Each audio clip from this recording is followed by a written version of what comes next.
presenta con más frecuencia entre los 50 y 60 años. Podríamos disminuirle porque entre los 40, 45 y 60 años, esa es la edad. Y la proporción hombre-mujer es 2:1 a favor del hombre, más frecuente en hombres afroamericanos y menos frecuente en los asiáticos. Sinónimos tenemos hipernefroma, tumor de Gravitz, carcinoma de células claras, carcinoma alveolar. Entonces, acá tenemos una imagen para ver, pues, diferenciar bien, ¿no? La tumoración del cáncer renal va a estar en el parénquima renal, ¿no? En la corteza y en la zona medular.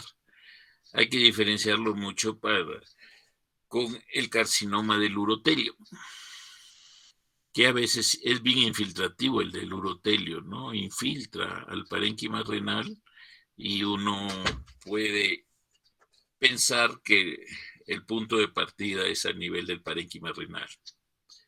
El comportamiento del cáncer del urotelio es mucho más agresivo, es bien agresivo y bien infiltrativo. Entonces acá tenemos una imagen que vemos pues un tumor en el polo inferior. Antiguamente nosotros consideramos a este tipo de neoplasias así en esta dimensión ya como bastante agresivos, y hay veces optábamos por la nefrectomía radical, ¿no? Sacando toda la grasa perirenal, todo eso, pero últimamente, pues en los últimos 5 años, o quizás un poquito más, con el advenimiento ya de la cirugía mínimamente invasiva, laparoscópica y robótica, entonces se empezaba a manejar estos tipos de tumores con nefrectomías parciales, ya teniendo la facilidad, perdón,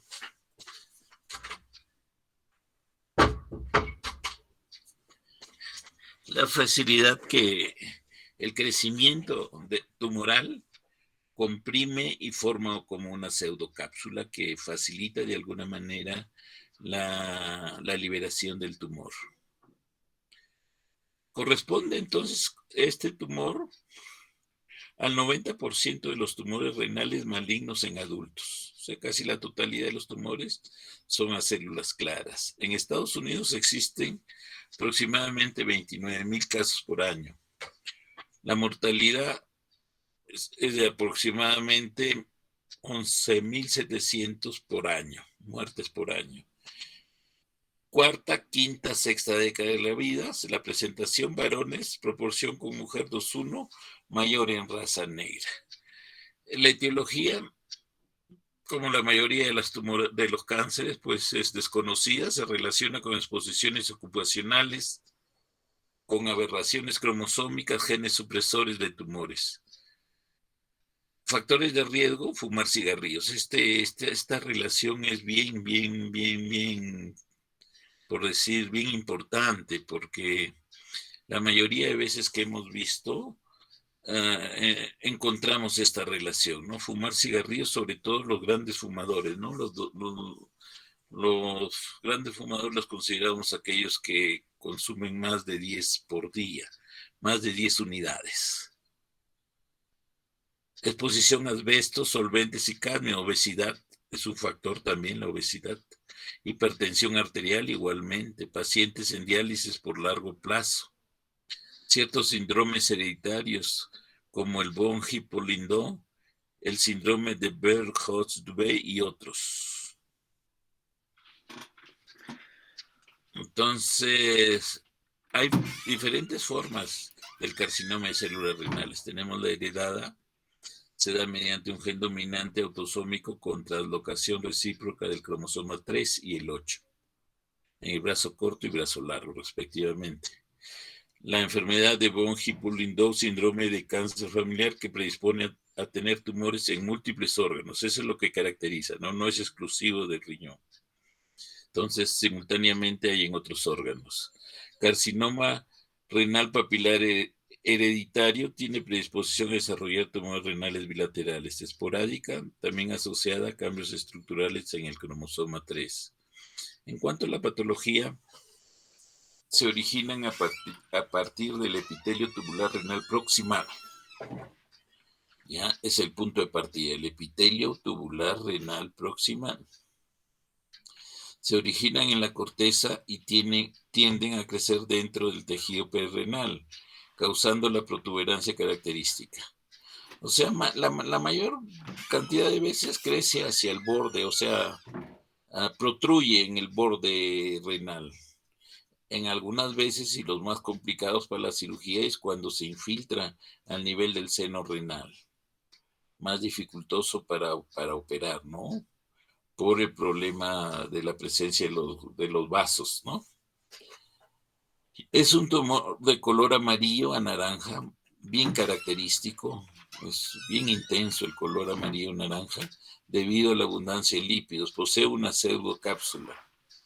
Esto es una buena característica que facilita pues ahora la divulsión con la cirugía mínimamente invasiva, ¿no? Es un adenocarcinoma mixto que contiene células claras, granulares y a veces sarcomatosas. Entonces vemos allá un tejido histológico normal y acá tenemos ya un estudio patológico anormal con la presencia pues de las células claras. Parecería grasa, ¿no?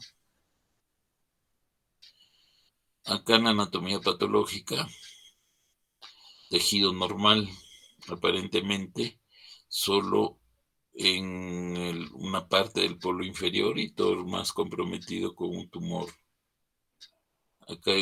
Acá la apertura sagital, donde se ve pues la tumoración.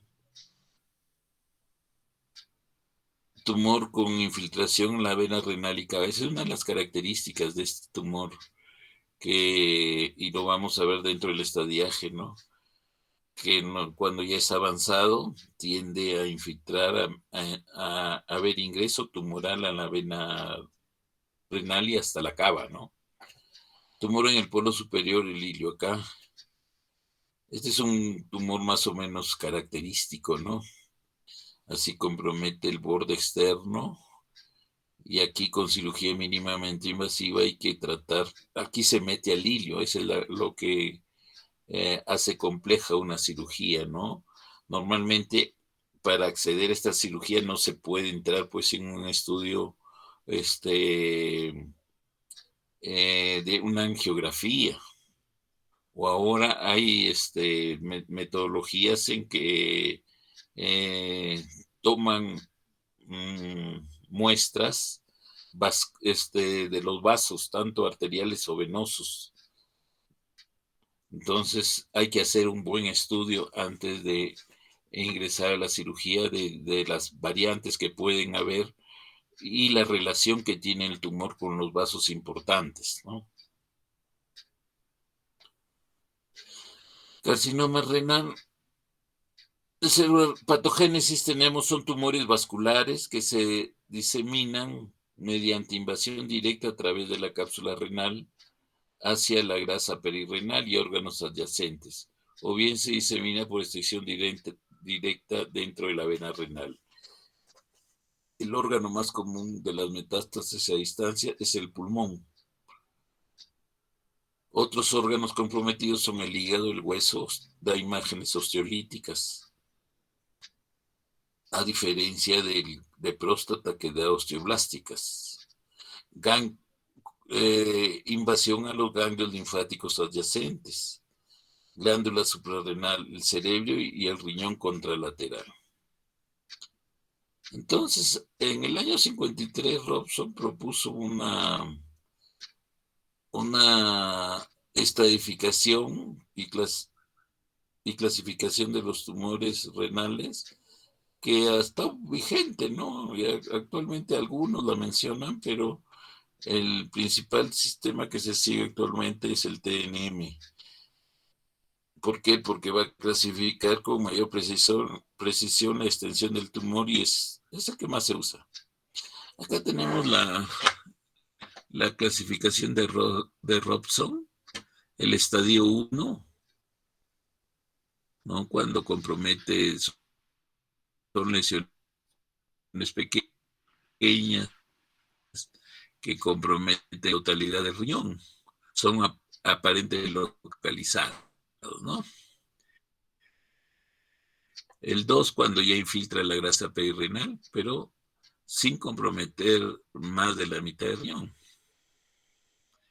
El 3, cuando ya hay compromiso a nivel de la vena renal.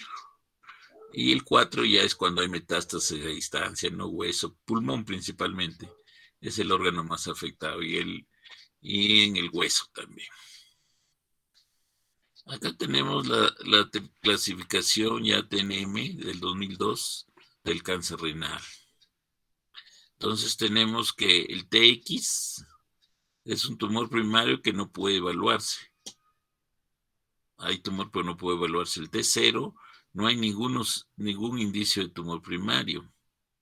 T1, tumor de 7 centímetros en su mayor dimensión, limitado al riñón. Puede ser celeste, ¿no? O sea, está dentro del riñón limitado y es grande, hasta 7 centímetros. Ustedes saben que la longitud total del riñón es aproximadamente 11.5. El T2, el tumor mayor de 7 centímetros en su mayor dimensión limitado al riñón, o sea, compromete casi todo el parénquima renal, pero no sale de él, ¿no? El T3, tumor en las venas principales, cuando ya va a la vena, o invade glándula suprarrenal o tejidos periféricos, pero no más allá de la gerota. O sea, no sale todavía el límite, compromete los vasos, pero no sale no infiltra, no atraviesa la gerota.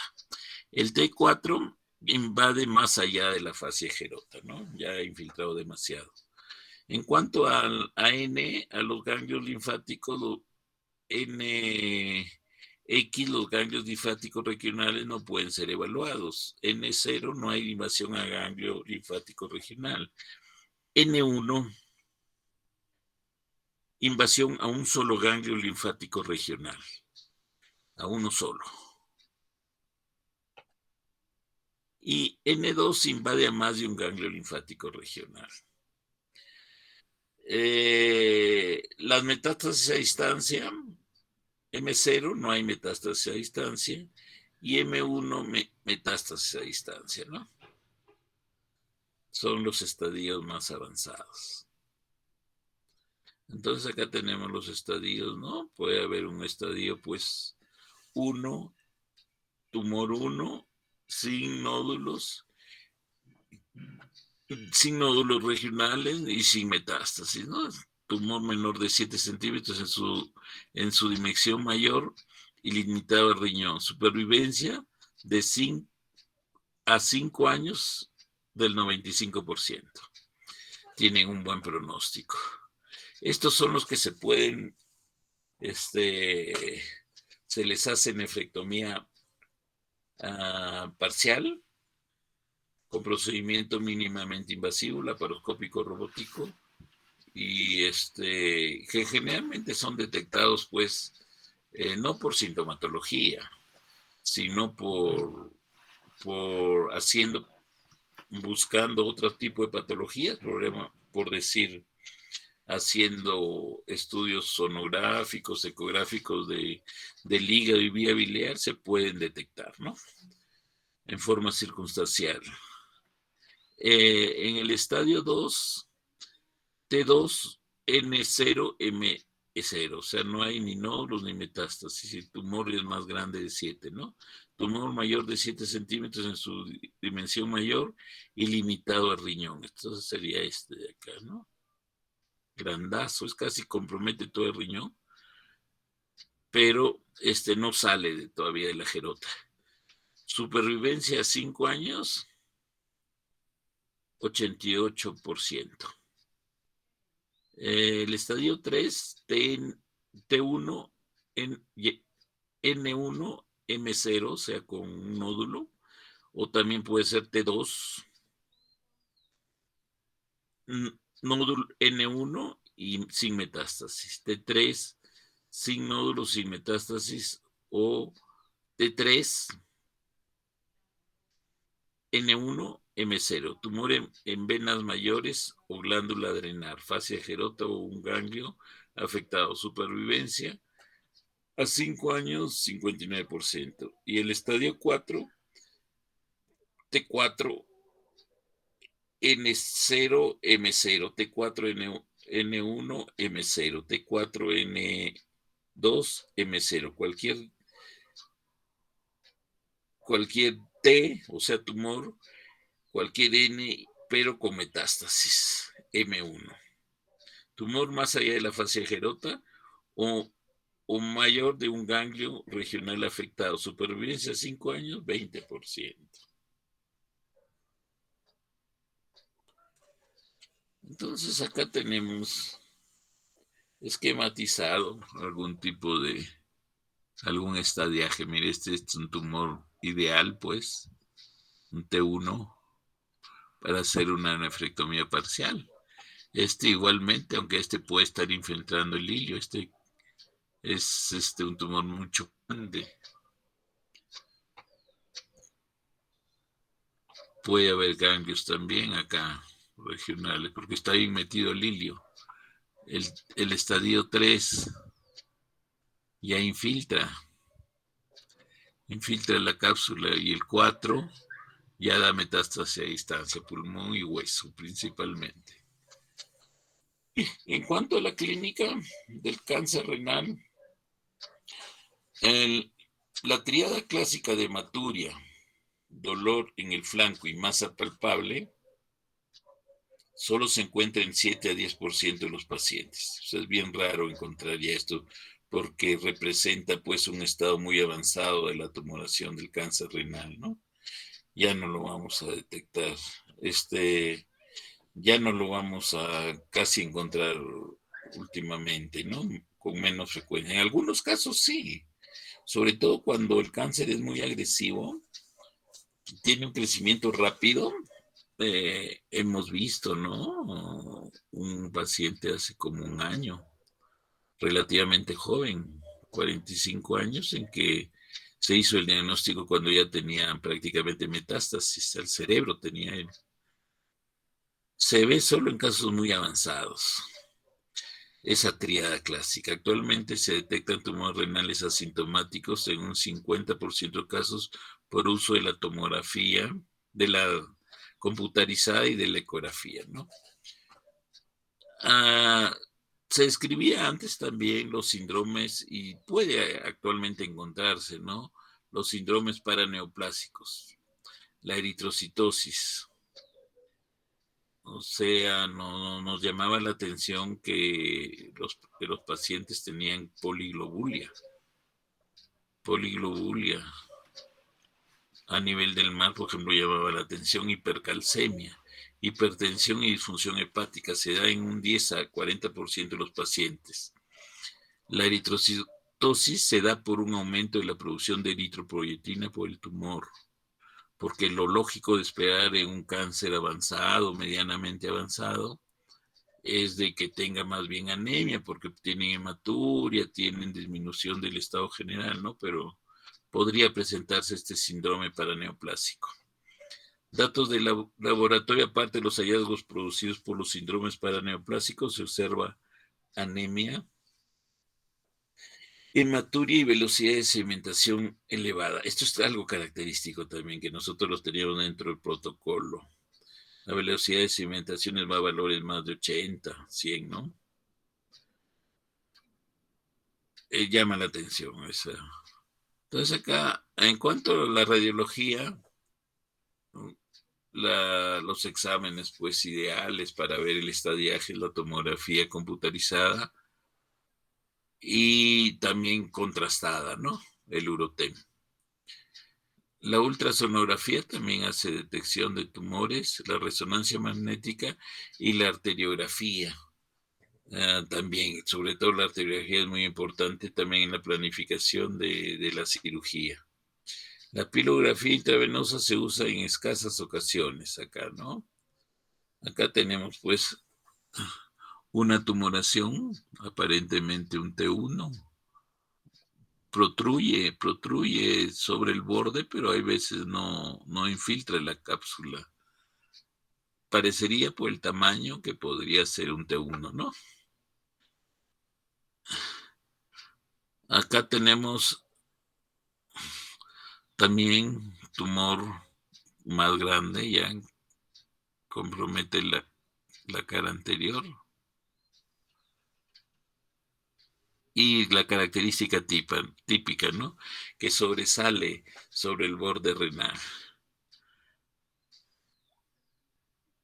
Acá tenemos ya una masa mucho más grande. Una masa más grande ya es con necrosis en la resonancia.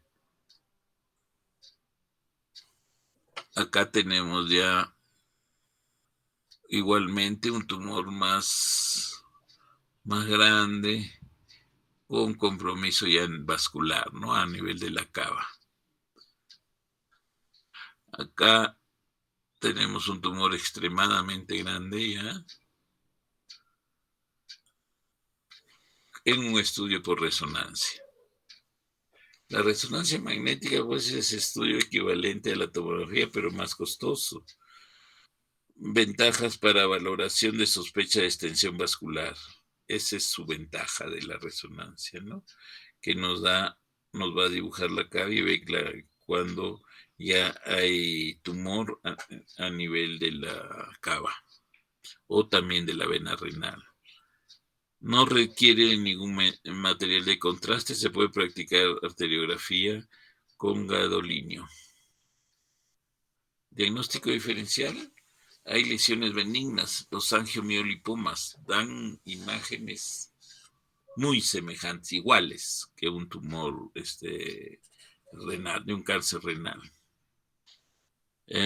Estos angiomiolipomas, pues, entran siempre en el diagnóstico diferencial, siempre, y hay que tener cuidado, ¿no? Porque hay veces, ahora ya no tanto, porque ahora se hacen las nefrectomías parciales. Antes que éramos más agresivos y hacíamos las radicales, hay veces pues sacábamos el riñón y nos informaba el patólogo que era un angiomiolipoma.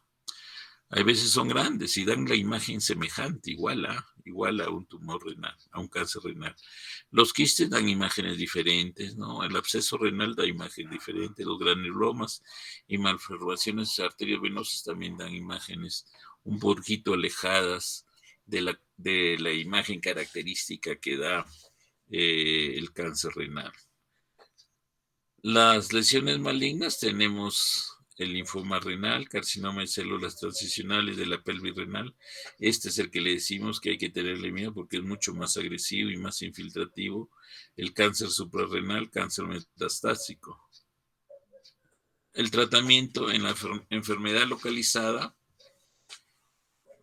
o sea, cuando no atraviesa la gerota, extirpación quirúrgica de la lesión temprana, o sea, del tumor que está en el parénquima renal, es sinónimo de curación. Hace pocos años se realizaba la nefrectomía radical como tratamiento primario. Actualmente se opta por nefrectomía parcial con procedimientos mínimamente invasivos, ¿no? Laparoscópico básicamente y robótico si la logística lo permite, ¿no? Y la capacitación lo permite. Enfermedad diseminada, tenemos la nefrectomía radical, que es un tratamiento paliativo, se asocia el uso de interferón, radioterapia paliativo, también modificaciones de la respuesta biológica paliativos. Acá tenemos la enfermedad localizada, miren, tumor típico renal con un crecimiento que va más allá del borde renal, pero eso no significa que esté infiltrando está yendo más allá de la gerota.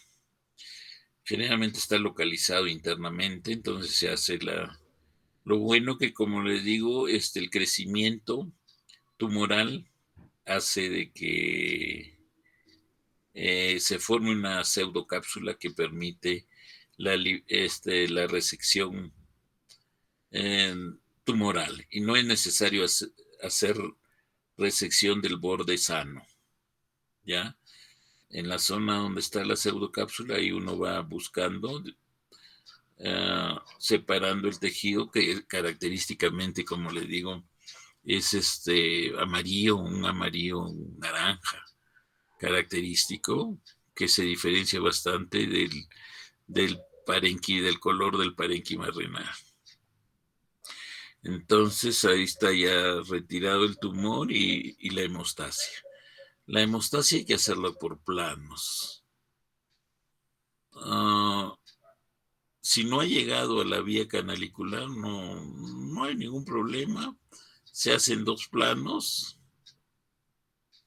tratando de puntos de colchonero, o sea, no puntos simples, porque cortan, es muy friable el parénquima renal. Entonces hay que poner puntos en vaivén, ¿no? Y ir progresando, después se hace ya un cierre a nivel de la cápsula, ¿no? Un surjet. Pronóstico relacionado con el estadio de la enfermedad en el momento de la presentación. Se da supervivencia de 5 años para pacientes con enfermedad en estadios T1 y T2. En la escala de 80 a 100% y 50-60% en el T3. Los pacientes con metástasis tienen un índice de supervivencia de 5 años de 16 a 32%. Bien, tenemos el cáncer de vejiga. El cáncer de vejiga tiene la característica de ser el más agresivo, al que más hay que tenerle miedo en la urología. ¿Ya? Es más agresivo que el cáncer renal. El cáncer renal es bien peligroso, bien malo, sobre todo cuando ya no lo detectamos en las fases iniciales. Es el segundo más frecuente,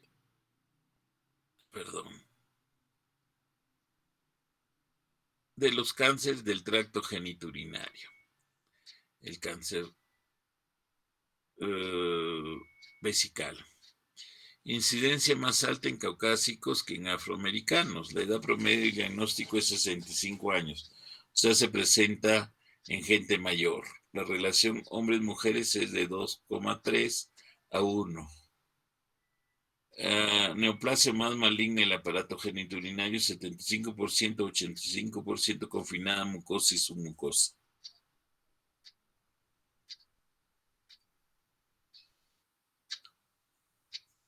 Entonces acá un esquema para ver la pared vesical, o sea, mucosa y submucosa. La mayoría de los cánceres están acá. Ya cuando invaden la musculatura pasa a otro tipo de tumor, músculo invasivo, ¿no? Y hay otros que ya pues rebasan la serosa, ya son infiltrativos, ya son muy avanzados. El hábito de fumar igualmente es un factor de riesgo. El riesgo es 2 veces mayor de cáncer vesical que los no fumadores. Los agentes causales son los alfa-naftilamina y la beta-naftilamina, que son secretadas a la orina en los fumadores. Se presenta en trabajadores de la industria química, de tintes, de caucho, de petróleo, de cuero y la imprenta. Aquí podríamos nosotros agregar lo que sucede en nuestra zona, en nuestra región, los que manipulan también con pesticidas. Los carcinógenos ocupacionales son la benzidina y la beta-naftilamina y el 4-aminobifenilo. Pacientes que han usado ciclofosfamida por alguna circunstancia, por otra patología, tienen mayor riesgo de tener cáncer vesical. el uso de edulcorantes artificiales puede ser un factor de riesgo. Esto no está demostrado. Se le relaciona nomás, pero nadie ha demostrado esto. Puede haber factores genéticos no demostrados. Entonces acá la estadificación, ¿no? Igualmente se usa el TNM. Tenemos pues que los T1 generalmente van a comprometer la mucosa y su mucosa, y ya los T3 ya infiltran. El T2 incluso ya es músculo invasivo, que invade la parte inicial del detrusor. El T3A ya invadió todo el músculo y llega a la parte ya de la serosa, ¿no? Acá tenemos el T3B, que ya incluso sobrepasa ya la, la parte de la serosa y de la grasa perivesical.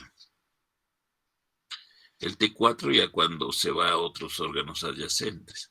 Entonces la mayoría de los cánceres vesicales pues van a estar a nivel de la mucosa y de la submucosa. Cerca del 80% están ahí. El gran problema de este cáncer es que es multifocal. O sea, no podemos, nosotros vemos un tumor, pero puede ser que ya en poco tiempo ya haya sembrado, ha habido siempre en otros lugares.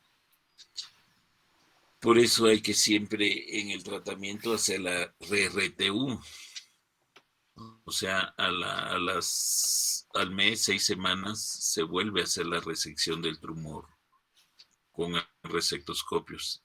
En la resección hay que tratar de llegar hasta la musculatura.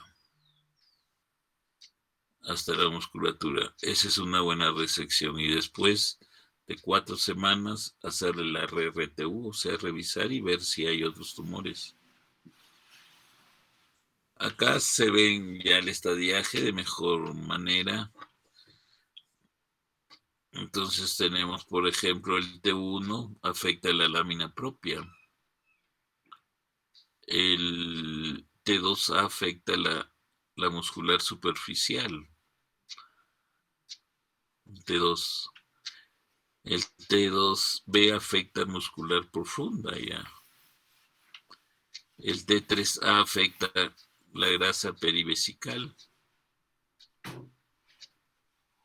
El T3B afecta grasa perivesical. Y el T4 cuando ya afecta órganos adyacentes, ¿no? Aquí hay un tumor, este carcinoma in situ es bien peligroso y que algunas veces amerita, ¿no? Hacer incluso cistectomías totales, ¿no? Porque tiene un comportamiento muy agresivo. Entonces acá igual la esquematización, ¿no? de los estadiajes, ¿no? El urotelio, T1, T2A cuando infiltra ya parte del músculo, T2B casi todo el músculo, a la grasa perivesical, y T3B ya compromete toda la pared.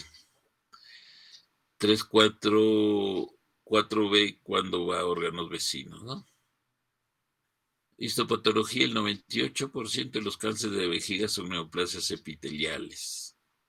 Acá se ve un urotelio normal y los papilomas vesicales que a veces son precursores del cáncer del urotelio, ¿no?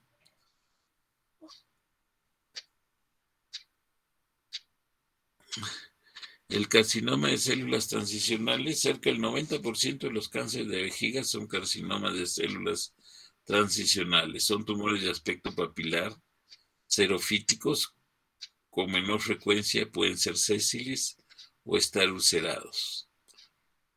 Los sésiles generalmente son invasivos, o sea, son más invasivos, invaden toda la pared vesical y pueden llegar a los órganos adyacentes.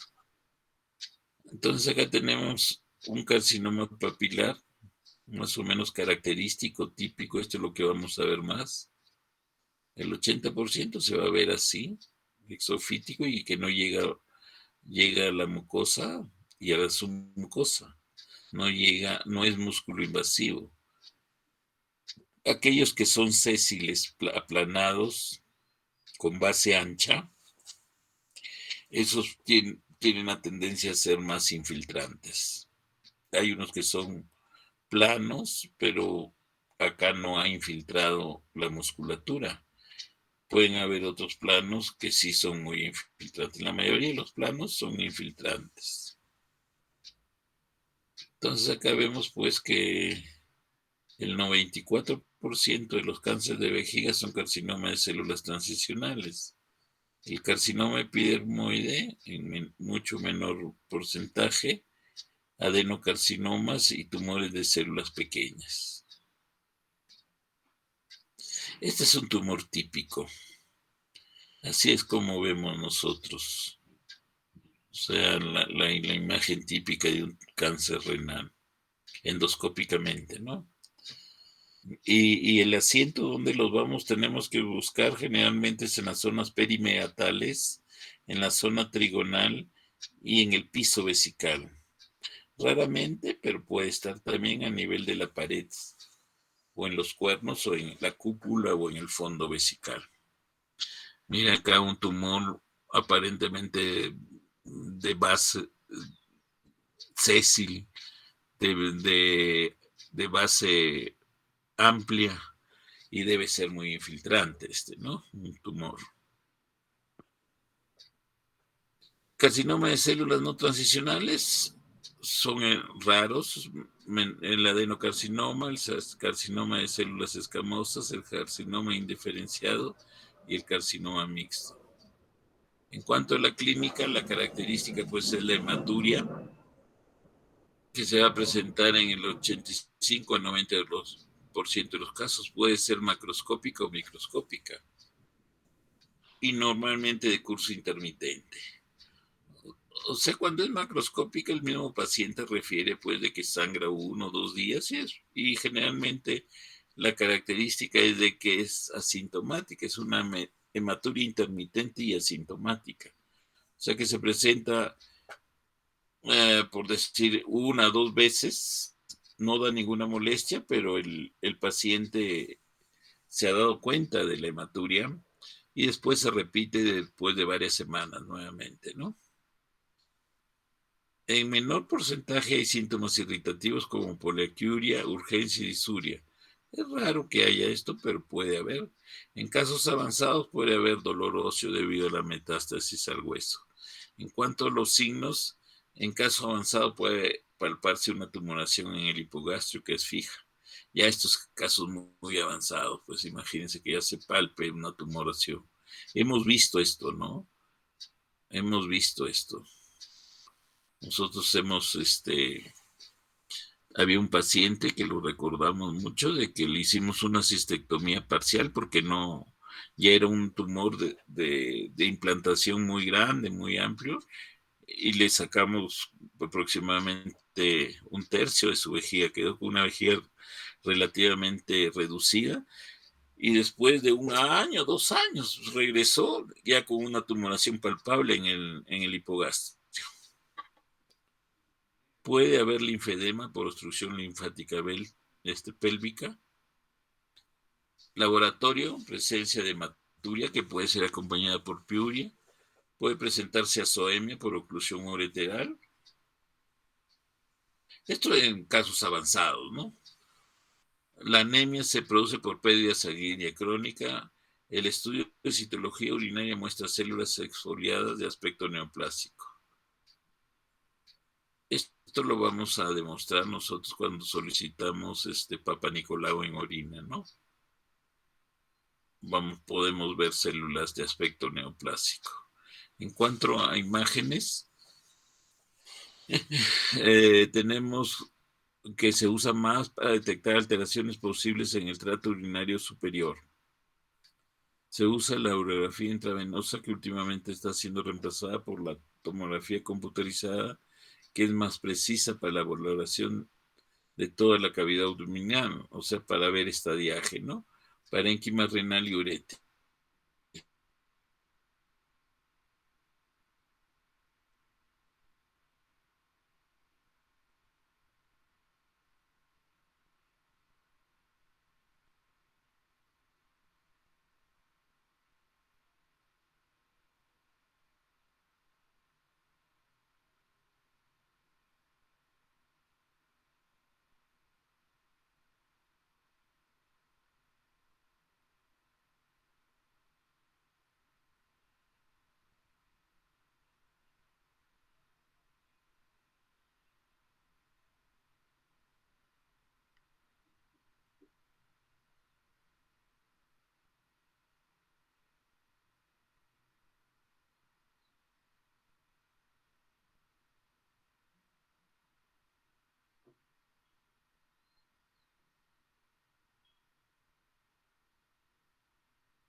Yo.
Vamos a presentar nuevamente la pantalla.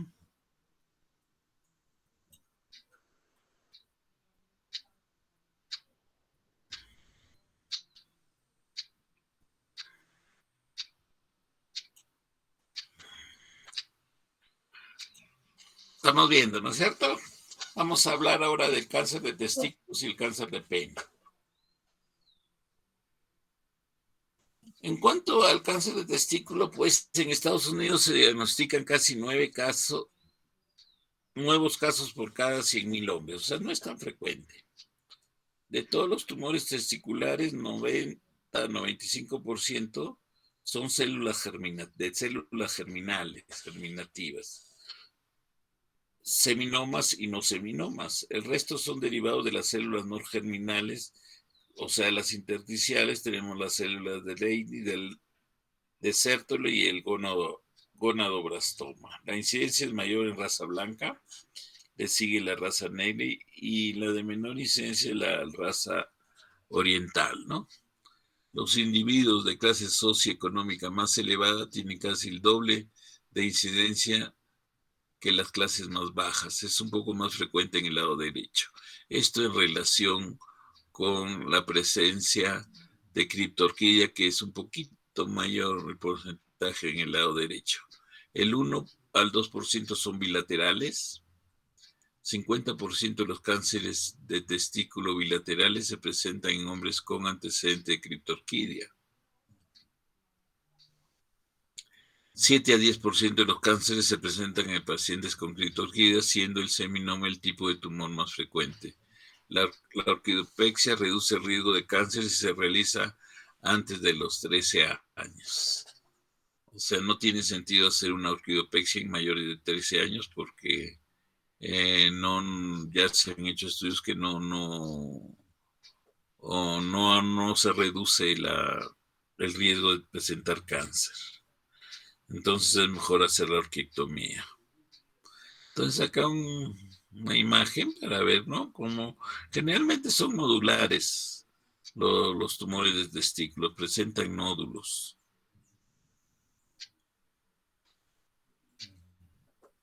La clasificación tenemos en seminoma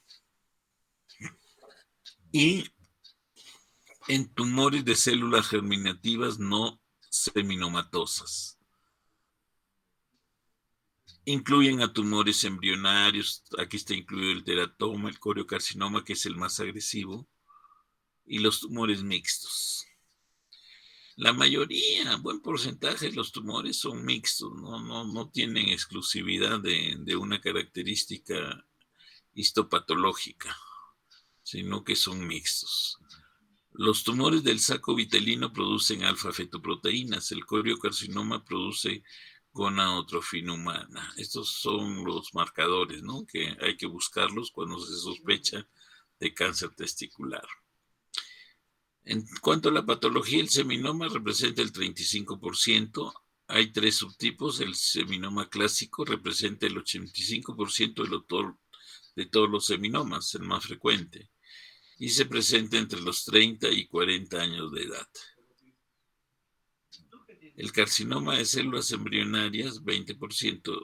Existe el tipo adulto y el tipo infantil. O tumor del saco vitelino, también llamado tumor del seno endodermal o endodérmico. Son tumores con zonas de necrosis y hemorragias externas. El tumor del saco vitelino es el tumor más común en lactantes y niños. Teratomas, el 5%, se ven en niños y adultos, son tumores lobulados y con quistes de diferente tamaño llenos de material gelatinoso y mucinoso. Los coriocarcinomas representan menos del 1%. Los coriocarcinomas puros son raros. Son tumores pequeños y hemorrágicos. Tienen un comportamiento clínico agresivo con diseminación hematógena temprana. O sea, dan metástasis, ¿no? Tempranamente. Y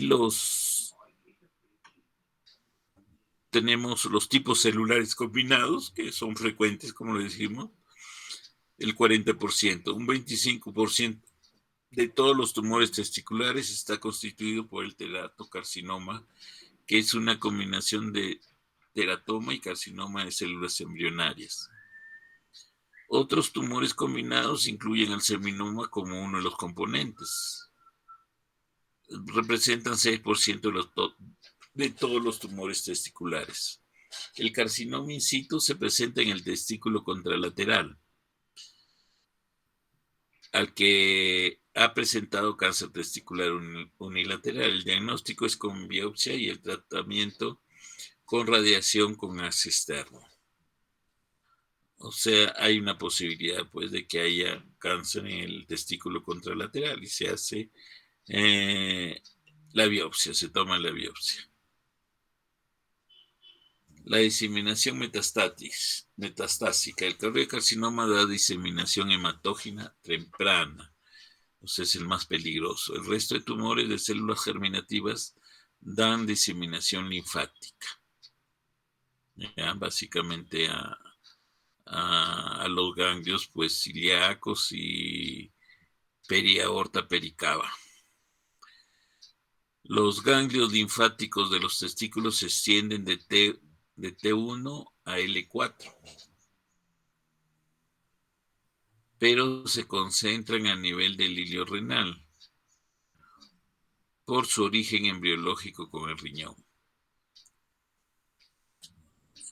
En el cáncer avanzado de testículos, excluido el coriocarcinoma, las metástasis se ven en frecuencia decreciente. Pulmón primero, luego hígado, encéfalo, hueso, riñón, glándulas suprarrenales, intestino y vaso. El coriocarcinoma es la excepción y da diseminación hematógena temprana, sobre todo al pulmón, y compromete también al vaso. En cuanto a la estratificación clínica, se rige por la clasificación TNM.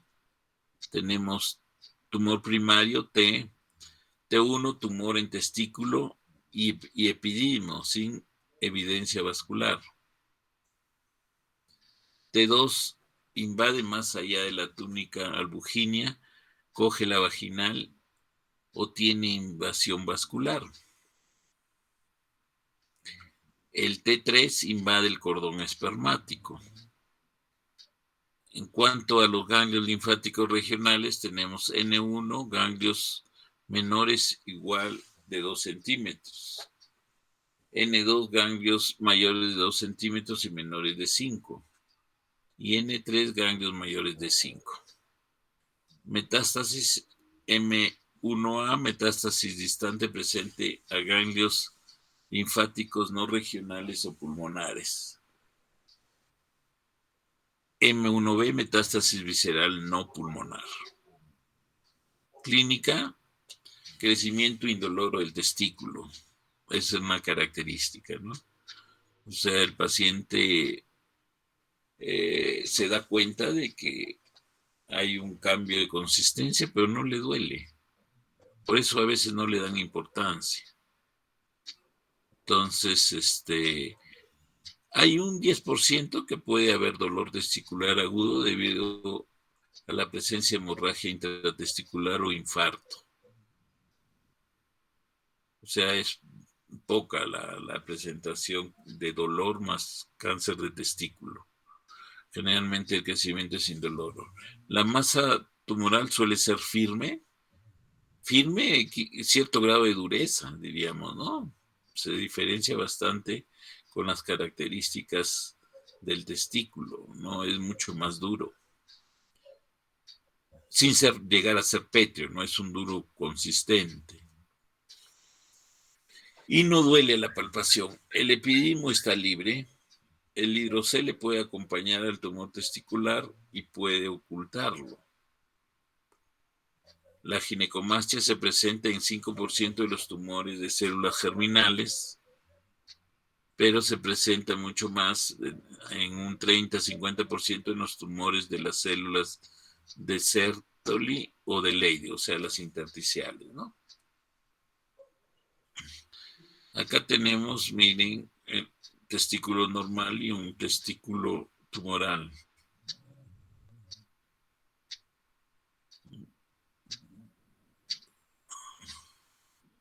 Entonces, en cuanto al manejo, tenemos que pedir hematocrito, pruebas de función hepática, depuración de creatinina, marcadores tumorales, la alfa-fetoproteína, la gonadotrofina coriónica humana y la deshidrogenasa láctica.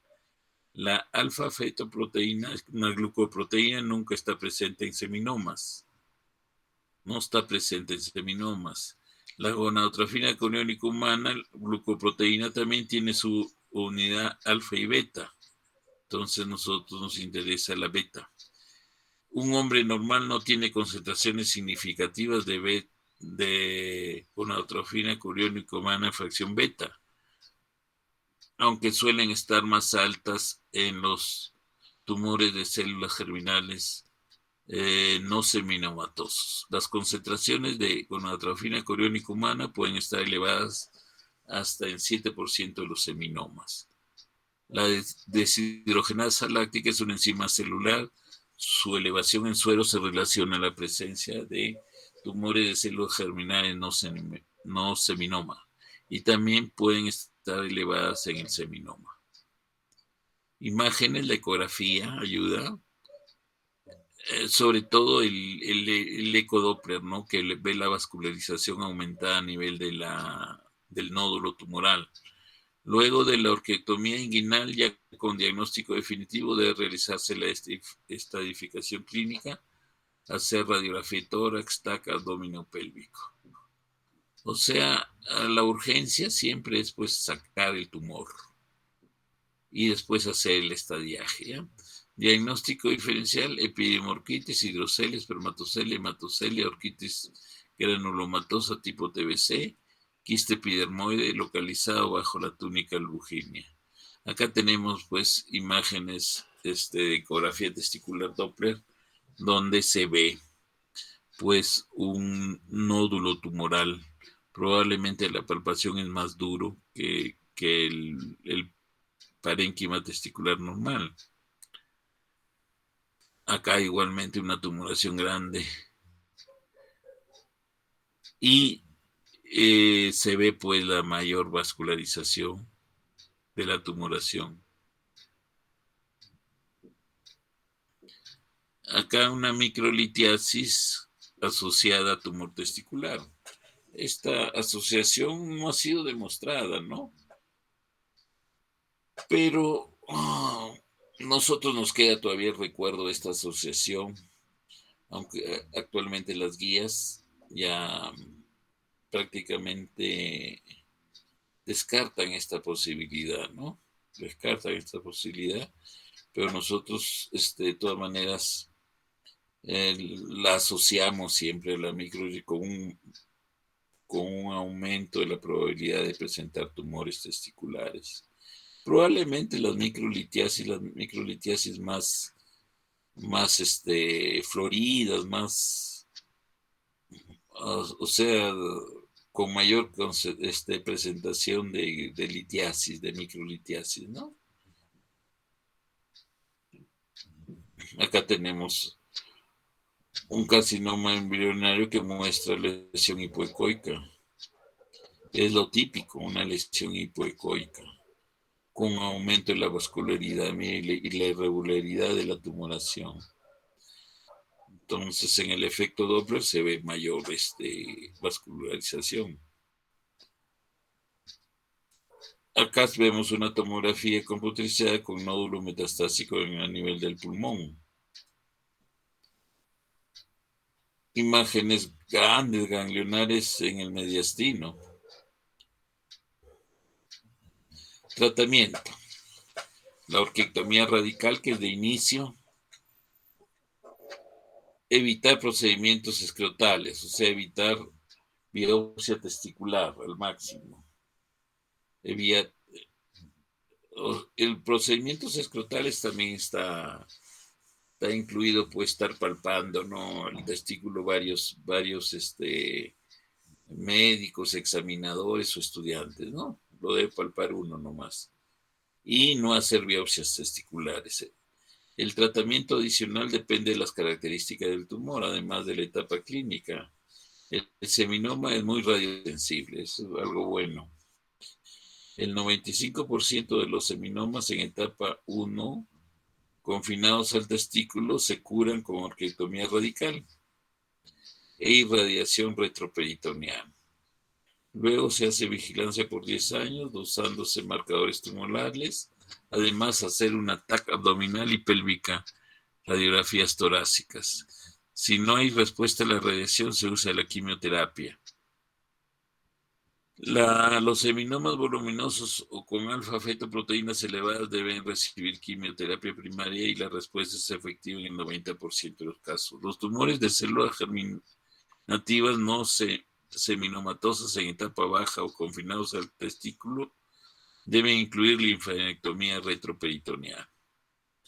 Los tumores de células germinales no seminomatosos en etapa alta, ganglios mayores de 3 centímetros y con metástasis se tratan con quimioterapia y la orquiectomía. El teratoma maligno no responde a la quimioterapia y solo 15% sobreviven después de la resección quirúrgica.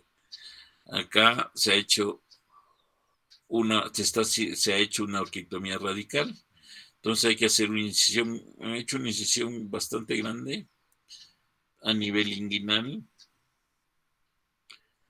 se apertura el canal inguinal y lo más proximal posible se coloca una pinza y se hace la sección de, del testículo. Después, una vez que ya está con el cordón seccionado y clampado, se hace la liberación del testículo y se extrae, ¿no? No hay que dejar dren por la probabilidad mayor de que podría haber alguna siembra tumoral. O sea, se puede dejar un dren laminal en la zona inguinal nomás, no a nivel escrotal. Pronóstico: los seminomas tratados con orquiectomía radical y quimioterapia tienen supervivencia a 5 años libre de cáncer del 98%.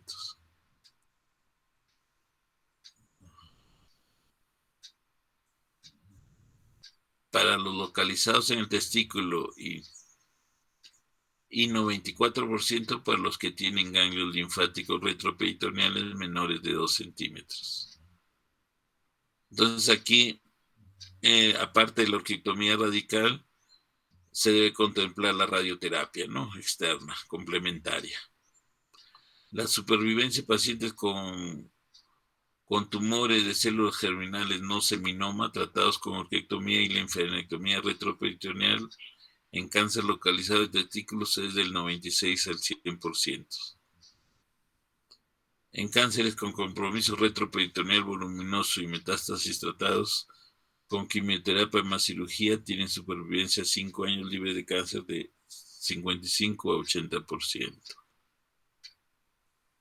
Hay tumores también, pues, testiculares diferentes, de origen diferente de las células germinales. Tenemos los tumores de células de Leydig. Representan 1 al 3% de los tumores testiculares. O sea, son escasos, raros, ¿no? Edad de presentación, personalmente, por ejemplo, yo no tenía la suerte de ver un tumor de células de Leydig. La edad de presentación es de 5 a 9 años y de 25 a 35 años, causa desconocida. Los cristales de Reinke son formaciones citoplasmáticas fusiformes que son patognomónicas de las células de Leydig. Clínica: niños prepúberes con virilización.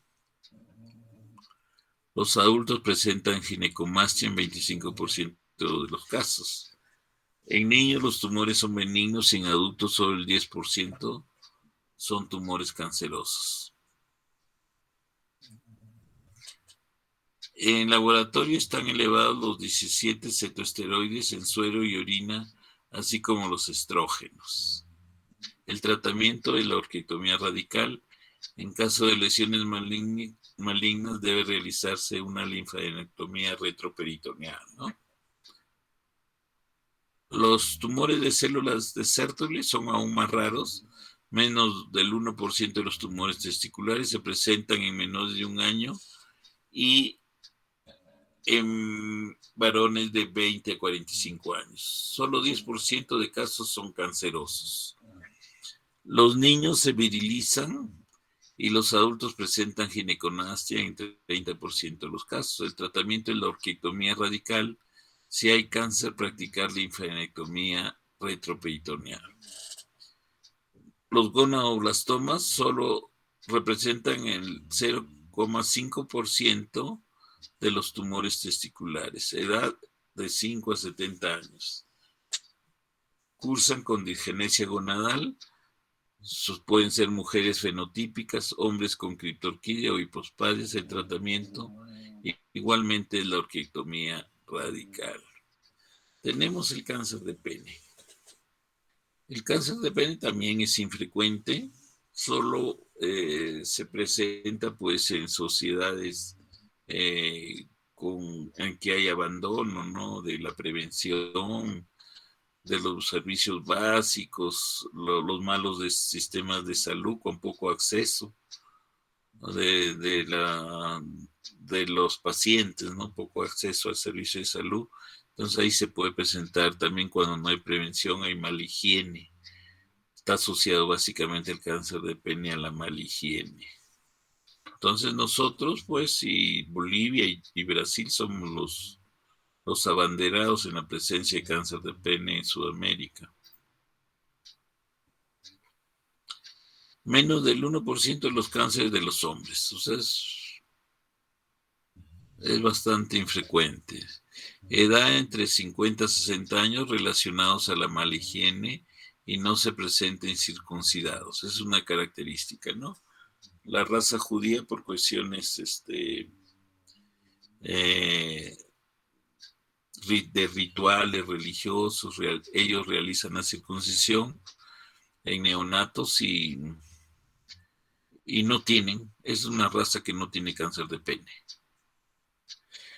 Lesiones precancerosas, leucoplaquia, placa blanca en el meato, la balanitis erótica obliterans, o sea que es una balanitis así que endurece la zona del glande y tiene la tendencia a producir una estrechez del meato, un color blanquecino, calloso, condilomas acuminados gigantes, causada por el virus del papiloma humano. El carcinoma epidermoide representa la mayoría de los cánceres penianos, son cáncer de piel. Se origina en el glande generalmente, empieza en el glande, en los generalmente asociados a los no circuncidados, ¿no? También se puede iniciar a nivel del prepucio y el tratamiento es por decir más simple, porque se hace una circuncisión y elimina todo el prepucio distal y es curativo, ¿no? Se disemina ganglios inguinales superficiales y profundos. Las metástasis a distancia se dan en menor del 10% de los casos y pueden afectar pulmón, hígado, hueso y encéfalo. Acá, pues, los que tienen fimosis pueden tener mayor probabilidad de tener cáncer. Igualmente, hay una asociación, pues, en la producción de este cáncer de epitelio por el virus del papiloma humano, ¿no? Entonces, acá tenemos piel y mucosa de los genitales externos. Se observa edematosa con lesiones ulceradas en placa. Los bordes irregulares bien definidos, elevadas duras, cortadas en sacabocado, acompañados de lesiones vegetantes,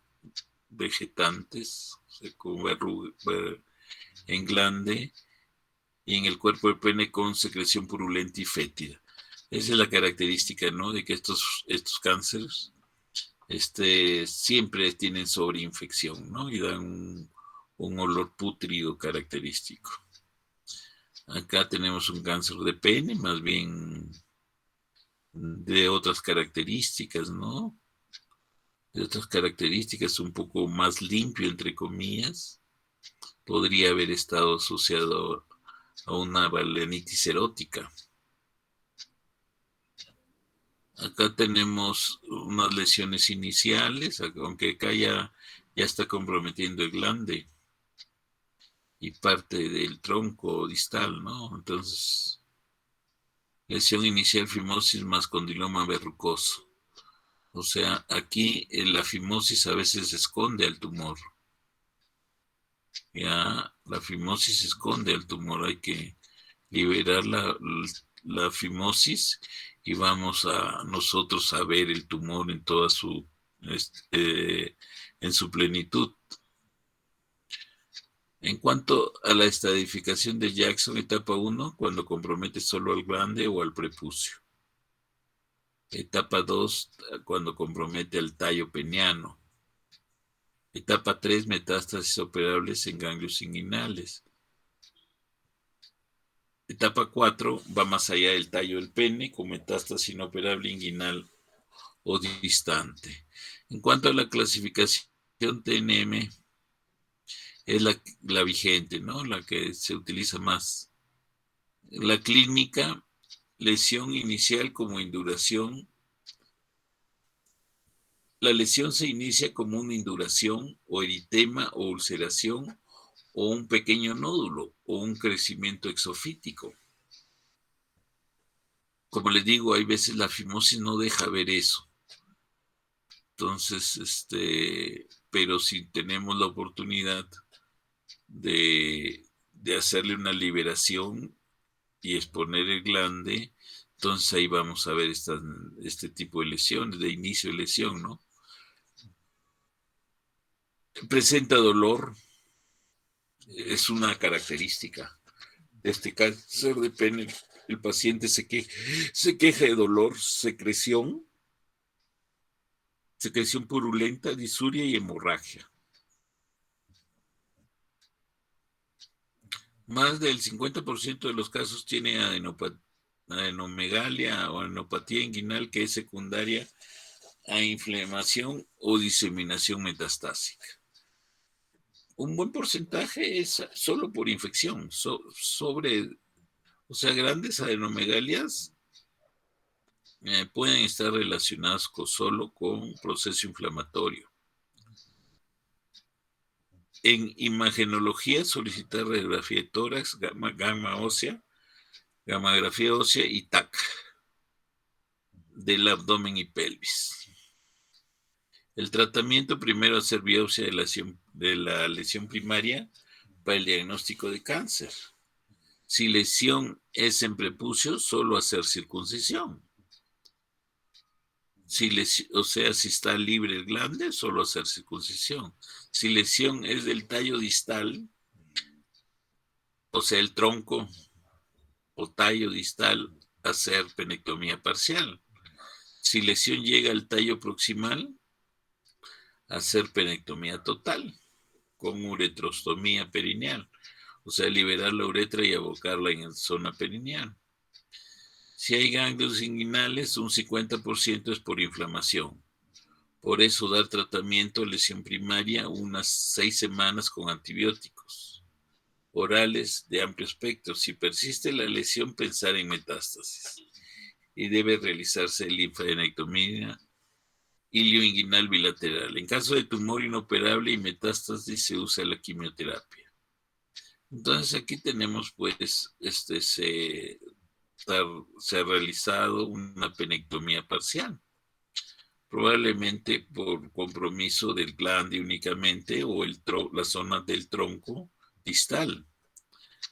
Entonces se hace una penectomía parcial, se observa la uretra disecada, esta es la uretra disecada, siempre hay que liberarla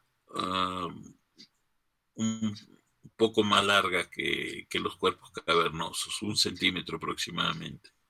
Hay que liberarla y dejarla 1 centímetro más larga para posteriormente realizar el meato uretral que se hace en este caso un abocamiento de la piel a la mucosa, ampliando el borde. La sección no debe ser transversal, sino inclinada, oblicua.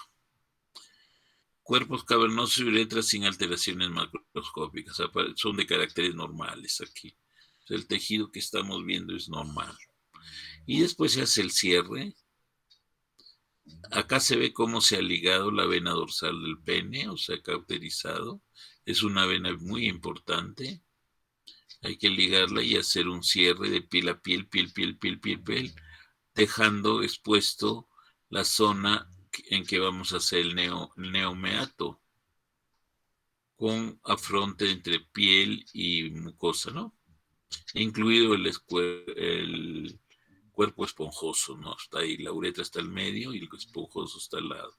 Entonces se coge piel con mucosa en los 4 puntos cardinales y le pone unos refuerzos por ahí, ¿no? Entonces esta es la imagen acabado el procedimiento de la penectomía parcial. Este paciente puede miccionar parado, tiene erección de su glande, puede funcionar en actividad sexual. Acá tenemos un resultado final de una penectomía parcial. Entonces no ha habido, ya está en periodo de cicatrización esto, ¿no? Lo bueno es de que esta operación, la complicación que trae es la estrechez del meato. Por eso aquí tenemos que pulirnos para que no haya esa complicación. Entonces, es una evaluación postquirúrgica, se retira sonda de Foley al quinto, séptimo día. Entonces va a miccionar adecuadamente y va a tener erecciones matutinas no dolorosas. Entonces acá está la penectomía total, el esquema, ¿no? Este es cuando el tumor ya compromete el tercio medio o el tercio proximal del tronco.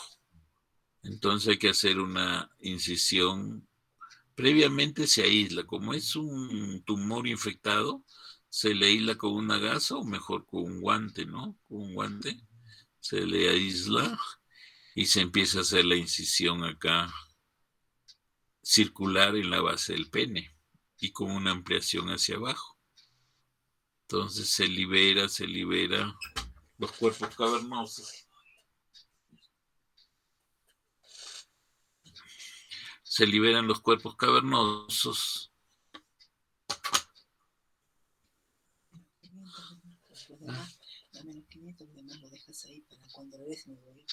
Un ratito, por favor, discúlpeme. ¿Qué? Lo que estoy diciendo desde que entro.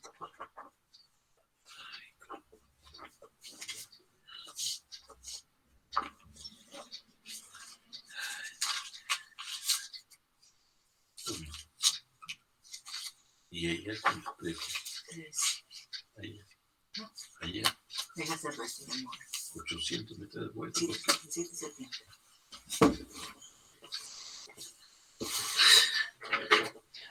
Bien, disculpe.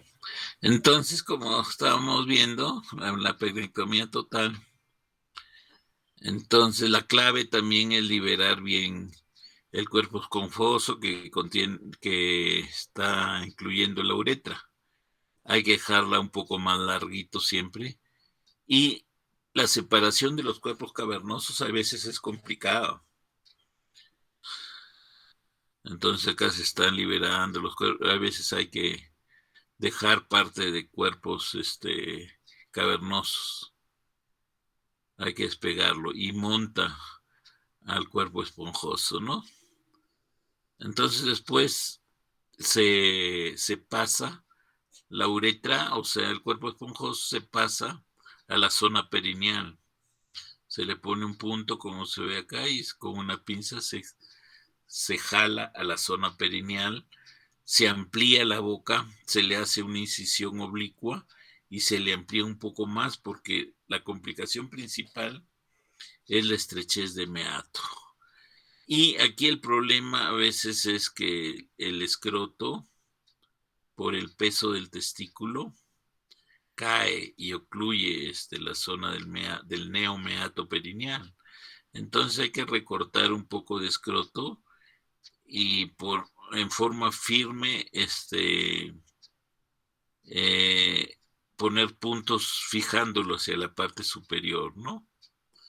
Y se hace después el cierre. Entonces este paciente pues va a miccionar en posición sentado. La gran mayoría de estos tratamientos deben tener paralelamente desde el inicio, desde el diagnóstico, apoyo psicológico, psiquiátrico, porque ellos pueden en algún momento, después del tratamiento quirúrgico, suicidarse, ¿no? Porque el varón, pues, sin pene, no se siente varón, y más que tiene que orinar sentado es peor, ¿no? Vienen cuadros depresivos y puede estar asociado el suicidio, ¿no? Pronóstico: la supervivencia a 5 años para pacientes con metástasis ganglionares de 65 a 90%. Si hay metástasis, el índice baja a 30-50%. Si hay metástasis a huesos u otros, no se reporta sobrevivencia a 5 años. Muy bien, entonces, si hubiera alguna preguntita, podríamos resolverla.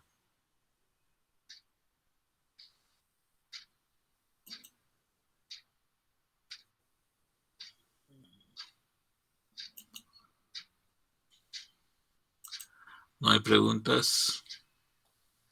Entonces, pues nos vamos despidiendo. Esta es una de las últimas clases. Queda una que es cáncer de próstata. Y acabamos aquí preparando su examen, ¿ya? Muy bien. Entonces, hasta luego, hijos. Nos vemos. Gracias, doctor. Gracias, doctor. Gracias, doctor. Hasta luego.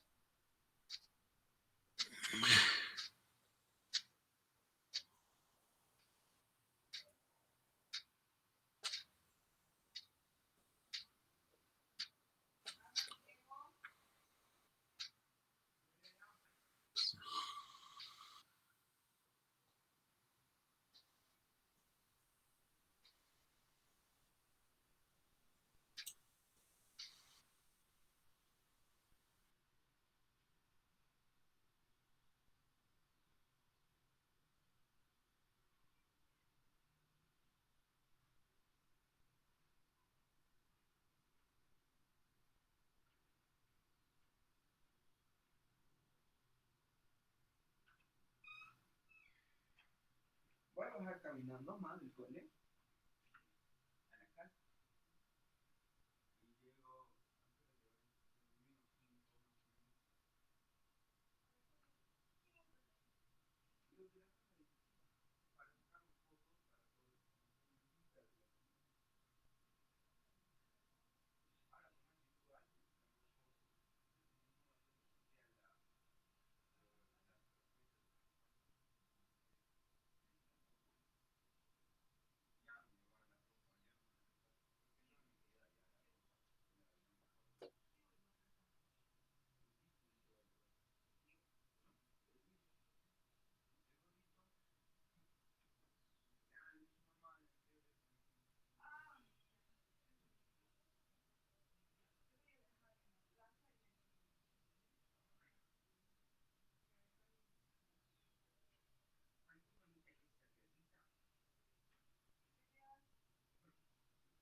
Y llego y llevo mis